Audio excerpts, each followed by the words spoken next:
श्रीमाता श्रीमहाराज्ञी श्रीमत्सिंहासनेश्वरी चिदग्निकुण्डसम्भूता देवकार्यसमुद्यता उद्यद्भानुसहस्राभा चतुर्बाहुसमन्विता रागस्वरूपपाषाढ्या क्रोधाकाराङ्कुशोज्ज्वला मनोरूपेक्षु कोदण्डा पञ्चतन्मात्रसायका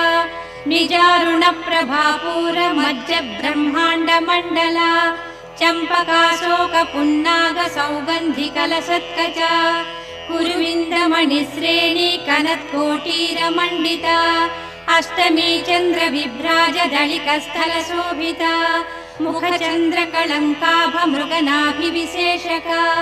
वदनस्मरमाङ्गल्यगृहतोरणचिल्लिका वक्त्रलक्ष्मी परिवाह चलन्मीनाभलोचना नवचम्पकपुष्पाभनासा